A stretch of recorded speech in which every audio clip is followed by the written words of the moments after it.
ko jamana tɛ se ka taa ɲɛ o organisation fɔlɔfɔlɔ Mali sanuko diɲɛ de pas sigira a bɛ consortium dɔ de bolo groupe ba fila de bolo oui Mali sanuko olu de ka laɲini olu de bɛ sanuko réguler olu de bɛ diɲɛnatigɛ fɛn bɛɛ kɛ o groupe fɔlɔfɔlɔ ye Anglo Gold ye Anglo Gold i y'a faamuya o actionnaire ye jɔn ye Anglo American o ka 41% d'action de bɔ o kɔnɔ Open Share Bismarck o bɛ depuis o ye anglais américain fana ka maa dɔw ye minnu depuis colonisation kɔnɔ olu sen bɛ diɲɛ sanu ɲini ni fɛnw na ni sanu nafa t'a la pourquoi depuis colonisation olu bɛ sanu ɲini ten parce que diɲɛ sirilen bɛ sanu de la déficit bɛ o de kɔnɔ donc o mana bɔ yen le gouvernement ghanéen o ye actionnaire ye o kɔnɔ avec 3,4%. A administrateur ye jɔn ye Rich Eddy Group Rothschild Rich Eddy Group Rothschild olu de ye diɲɛ nafolobatigiw ye diɲɛ kɛlɛ o kɛlɛ bɛ diɲɛ kɔnɔ ce sont eux qui financent depuis au temps Napoléon fo ka na se bi ma olu de bɛ sanuko réguler la olu de bɛ actionnaire olu sigilen b'an fɛ u bɛ ka sanuko kɛ i y'a faamuya James Moutarsi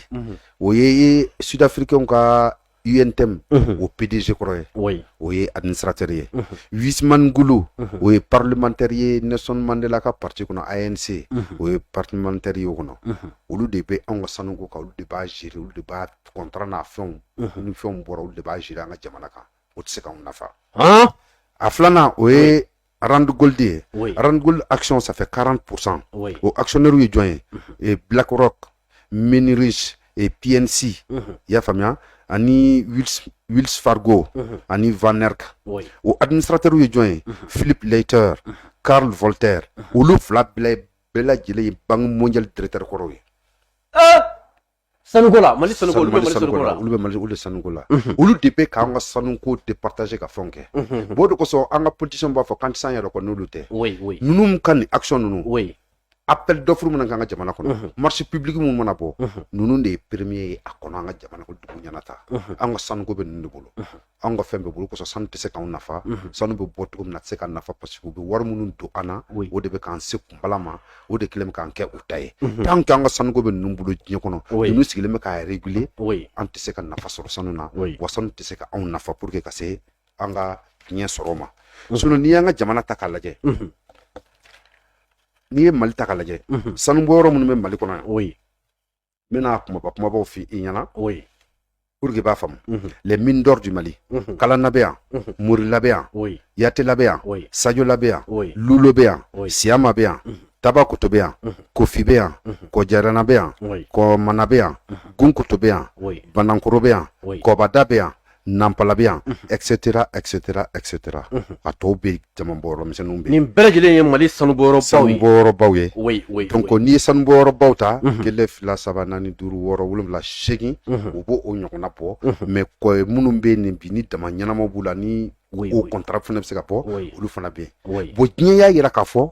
ko Mali ye parce que maa caman b'a fɔ ko Mali ye jɔyɔrɔ 3nan ye sanu na étude kura minnu bɔra Mali ye jɔyɔrɔ 4nan de Soudan bilala Mali ɲɛ parce que Soudanɛw fɛ yen an ka da minnu bɛ orpaillage minnu bɛ kɛ olu minnu bɛ Soudan jamana fana kan Soudan gouvernement ye fɛɛrɛ kɛ k'olu bɛɛ lajɛlen calculer ka bɛɛ gɛn ka b'o la a bɛ bɔ Soudan ye donc o de kɛra o jate minɛna k'a bila ko Soudan bɛ 73 tonnes d'or de bɔ donc o bilala Mali ɲɛ mais maa caman t'a dɔn Mali ye 4e de ye parce que u ka jate la ko Mali ye 66 tonnes d'or ye bon o jateminɛ kelen fana yɛrɛ k'a fɔ ko mais ko damanda minnu bɛ Mali bolo yan ni Mali ma se ka ɲɛ sɔrɔ olu la n'olu bɛ ka utiliser ten ni gouvernement tɛ se k'o cumul dɔn n'o bɛ ka pan hali ni maa ninnu ka ɲɛ minnu citer ko ni olu Mali bɛ 78 80 tonnes d'or de perdu san o san min tɛ ka fara an ka 66 kan donc n'o sera ka ɲɛ sɔrɔ ka fara 66 kan min bɛ fɔ an ye dɛ maa tɛ Mali kɔnɔ min b'a dɔn ko sanu hakɛ min bɛ bɔ Mali kɔnɔ maa t'a dɔn maa si t'a dɔn ne bɛ k'a ɲɛf'i ɲɛna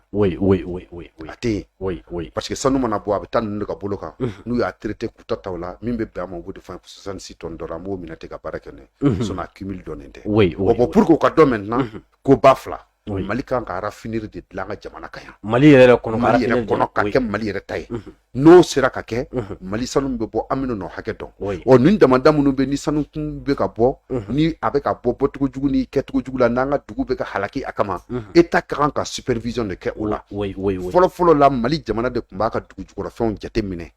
mais sisan Mali b'i to yɔrɔ jan fɛ de k'a kuma mɛn. Le Mali n'est pas actionnaire. An ka sanuko la gouvernement malien ka action t'a la. L'État malien n'est pas actionnaire.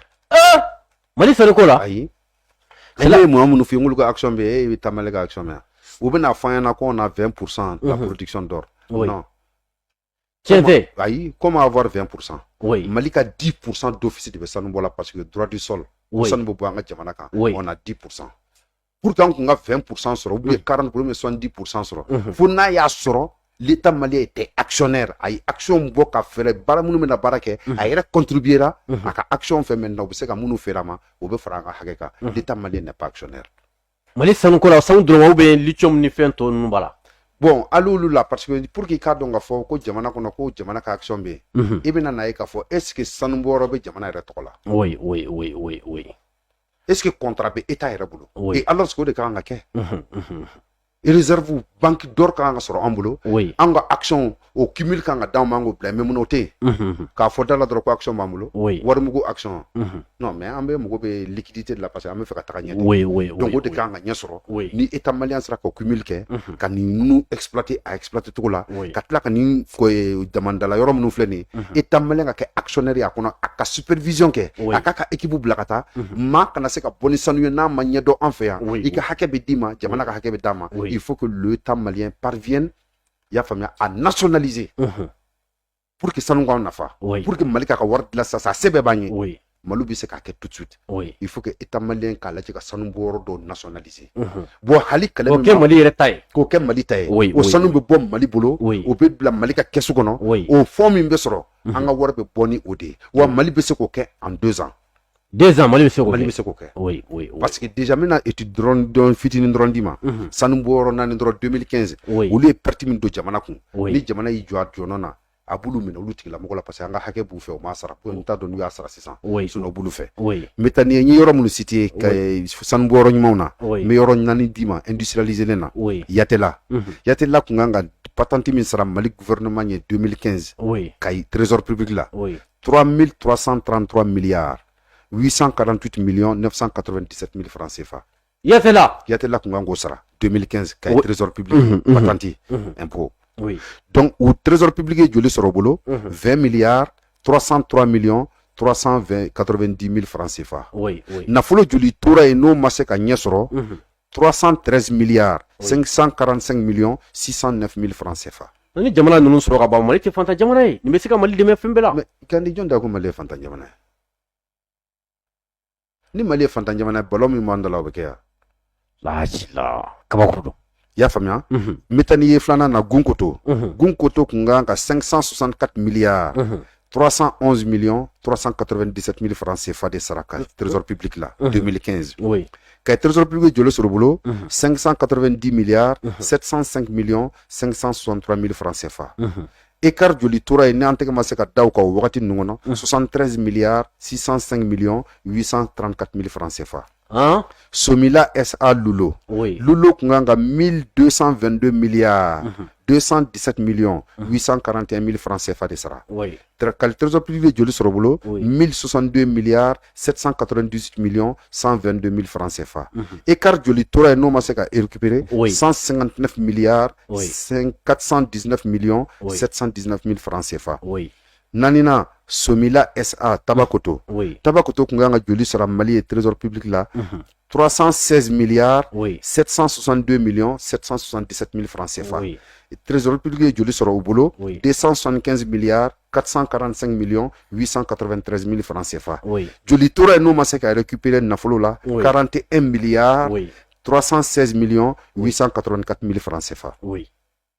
Ni bɛ se ka kɛ n y'o de f'i ye groupe ba minnu sigilen don olu bɛ nin de kɛ an fɛ yan bon u bɛ nin perte minnu don ni Mali position kan tɛ se an yɛrɛ kɔrɔ ko fo banque mondiale ne fɛn min k'an dɛmɛ olu ka jatew la u bɛ nin minnu sɔrɔ an fɛ n'o tɛ se ka récupérer n'an ka jamanaw kɛ ten n bɛ n'u ka tiɲɛni dɔ fɔ an ka jamana kan tiɲɛni min bɛ yen n'o kelen bɛ ka jugu ni colonisation ye o ka jugu ni esclavage ye o ka jugu ni diɲɛ jatitugu bɛɛ lajɛlen ye Oui. ninnu kama u bɛ minnu dan kan Ah. il faut ma ko évasion fiscale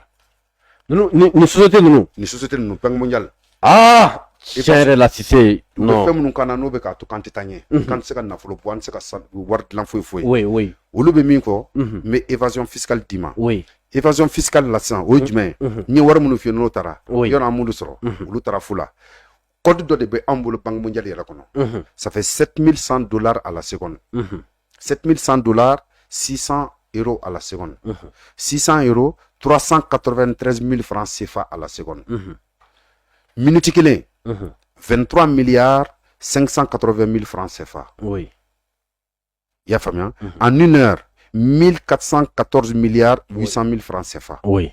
24 heures tile kelen kɔnɔ Oui. 33 milliards 955 200 000 francs CFA Oui. kalo kelen kɔnɔ 1018 milliards 656 millions de francs CFA Oui. kalo o kalo maliyɛn bɛɛ lajɛlen suyɛnnen bɛ banque mondiale fɛ foyi foyi t'an bolo sa 50 millions 932 800 francs CFA Ah. nin de b'a to an tɛ se ka nafolo bɔ nin ka jugu ni colonisation ye Ah. jugu ni Cissé. esclavage ye Mais tiɲɛ yɛrɛ la ni ka jugu kosɛbɛ. a ka jugu ni esclavage ye Oui. a ka jugu ni dette coloniale ye Oui. Oui. parce que dette coloniale fana y'a dama baloba y'an ka jamanaw kan faransi ye san 77 minnu k'an fɛ yan Oui. faransi ko k'ale nana a ye bâtiment minnu jɔ yan n'an ka mɔgɔw yɛrɛ taar'u jɔ ale ye baara minnu k'o kɔnɔ Oui. ko o juru banna an k'o sara fo ka taa diɲɛ wuli Oui. o y'an ka juru ye o b'an kan na Oui. u y'an fagali minnu kɛ Oui. u ye marifakisɛ minnu perdu ani u y'an ka mɔgɔ minnu fagacogo u yɛrɛ bolo cɛ ɲuman na u ka marifakisɛ minnu sara k'o juru b'an kan na an k'o sara fo ka taa diɲɛ wuli Ko sera France. a bɛ sara o de dette coloniale n'i y'a mɛn ko dette coloniale o de an b'o sara o de kɛlen bɛ k'an pénaliser Cissé saki ni yɔrɔ ma ne tɛ ka nin yɔrɔ in faamu quoi. Donc France, c'est à dire France ka colonie bɛɛ lajɛlen bɛ ka nin sara ya. bɛɛ bɛ ka nin sara ye o de kosɔn an bɛ excellence Assimi Goïta fo Oui. n y'a mɛn k'a fɔ les 11 points Oui. coloniaux Oui, oui. k'a ye 8 bɔ a la olu ka fɛngɛ ne Oui. bɛ fɛ a ka 11 bɛɛ lajɛlen de annuler parce que a si t'an nafa Non, attends, attends. n'i bɛ bɔ mɔgɔninfin fɛ ko la Oui, oui. i bɛ jɛ ka bɔ a bɛɛ de la Oui, oui, i tɛ se ka yiri den kɔn Oui. ka tila k'a ju to i fɛ yen A ka gɛlɛn, a ka gɛlɛn. Donc, I b'a ju i bɔ. b'a ju bɔ de k'a Oui. da kɛrɛfɛ Oui, oui. sira wɛrɛw bɛ yen bi diɲɛ jamana bɛɛ kan ka balo a yɛrɛ ma Oui, oui. n'an ye segin bɔ yen Oui. ka fila to yen Oui. foyi ma kɛ Oui, oui. mais segin mana bɔ yen a tɔ bɛ to joli ye 11 na A tɔ bɛ to 3 ye. saba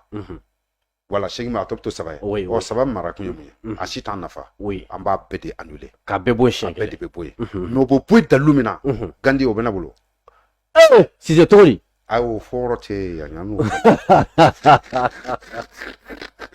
i y'a faamuya Oui, oui. minnu de b'a to an tɛ se k'an yɛrɛ sɔrɔ Oui. donc bi bi in na ni mali sera ka réserve d'or dɔ sɔrɔ sisan une quantité suffisance a bɛ se ka minnu ta k'o sigi o de bɛ k'an ka wari valeur ye wari bɔ ka di maliyɛnw ye bi mais hali n'an y'a bɔ a bɛna taa di mɔgɔ min ma u ka juru ni fɛnw bɛ k'an kana o bɛna min kɛ on ne sait pas a bɛ taa min mais an yɛrɛ k'an ka bolofɛn bɔ k'a da nin de b'an bolo Oui, oui, oui. sanu devise min b'an bolo on a 300 tonnes d'or ou bien 390 000 tonnes d'or Oui, réserve b'an bolo mali b'a ka wari bɔ Oui. k'a valeur yɛlɛ Oui. France se ka tulon na min na il nous faut commencer par ça d'abord Ni nin kɛra ka ban Mali bɛ se k'a ka u yɛrɛma hɔrɔnya ta wariko bunna. mais ni nin kɛra diɲɛ bɛɛ bɛ girin mali yɛrɛ ka sa parce que hali diɲɛ mɔgɔ bɛna juru don an na wajibi la an tɛna foyi foyi kɛ tant que nin valeur nin b'an bolo Oui. n'u ka wari mɛna an b'a feere Oui, devise la dɔrɔn Oui. an b'u ka wari sara an ka fɛnw bɛ to an bolo tant que ninnu bɛ ka sanu bɔ a bɛ ka k'an ka réserve kɔnɔ Oui, oui. donc n'o f'i ɲɛna san 2 kɔnɔ ni état sera ka nationalisation kɛ sisan ka na ni a ye ka société dɔ créer Oui. société min bɛ kɛ mali ka société ye raffinerie min bɛna dilan mali kɔnɔ k'o bɛna na se ka bɔ mali tɔgɔ la ka sanu réserve di maa ma ninnu ka nɔgɔn nin bɛ se ka kɛ o Oui, n oui. bɛna jate sunin dɔ d'i ma sisan Oui, oui. sanu bɔyɔrɔ dɔ tun bɛ mali kɔnɔ Oui. sanu bɔyɔrɔ kura don a tun ka ɲi kosɛbɛ Oui. u b'a fɔ ma ko n ma nin f'i ɲɛna n ko morila mali Oui. ka sanu bɔyɔrɔ ma morila bɛ yen Oui. mais u y'a kɛ morila SA ye société anonyme de don Oui, oui. o société anonyme nin na Oui. a daminɛna mali ka démocratie tile la 99 morila kɛra sanu bɔyɔrɔ ye Oui. buguni mara la Oui. min nana kɛ Oui. fɛnba ye Oui. donc pour que a bɛ se ka dɔn a réserve tun ye 120 tonnes d'or de dugu jukɔrɔ a tun bɛ se ka exploiter parce que u tun b'a bɔ cogo min na a bɛ se ka kɛ san 11 a bɛ se ka bɔ parce que u tun bɛ 11 tonnes de bɔ san o san donc san 11 mais nin yɔrɔ min na Oui. morila b'a ko buyigi de ye actionnaire principal ye Oui. gambi n b'a f'i ɲɛna bi buyigi tɛ O tɛ? ayi Hein? ayi c'est l'état français L'État français. L'État français est actionnaire dans notre or. O de don kuma ka buigi to fa pour ka bena parce que sanu moran be ka masaka munu to ba for nyo ire sirana ko ni français to fa bena la kinya akaka mu ko do blaka na anonymat la obseka ke donc a donner sanu bola a bena masaka min tlema oui subvention kay oui sans saba oui akana impôt sara mali akana taxi sara akana fo ke akana ni minaw ye pour que sanu moran se ka yakubaya production se ka ke donc 100 ans ni fla et sanu me se ka bo donc maintenant oui sans saba min dama ni subvention exonération kera yo kono o sans saba kono murla sanu ni ya tlatlaro saba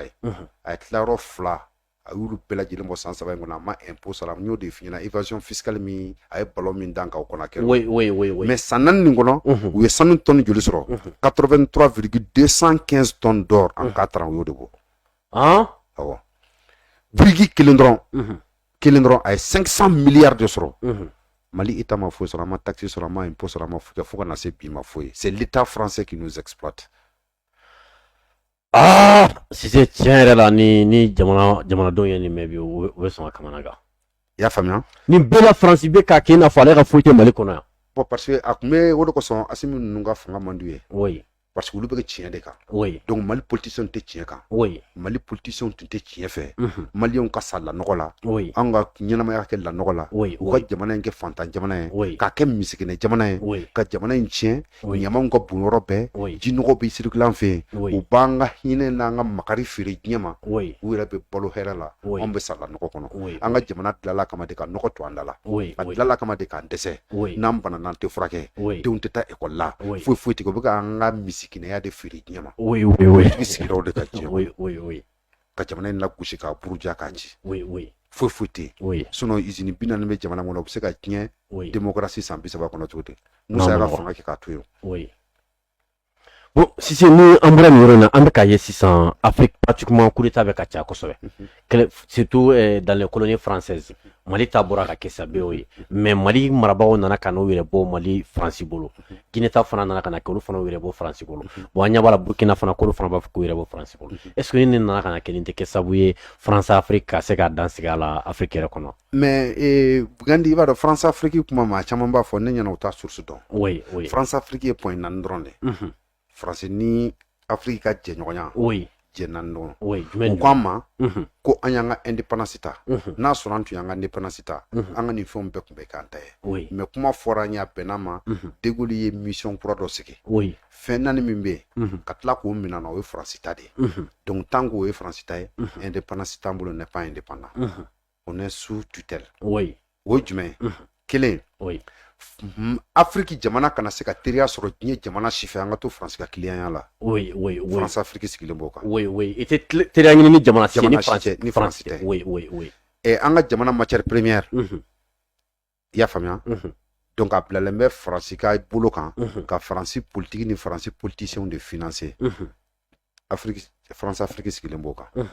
France Afrique sigile be fana ni on be jenyoya kono ni koko e France soro nyana on ga tuko France de no fait pour que ka France de ni guerre willa saison on France de ba de ka taka obligatoire hali France guerre de wili ni jamana wéré voilà on ne be tata France de obligatoirement voilà France Afrique sigile be ni pognon de ka ni ndrone do point nani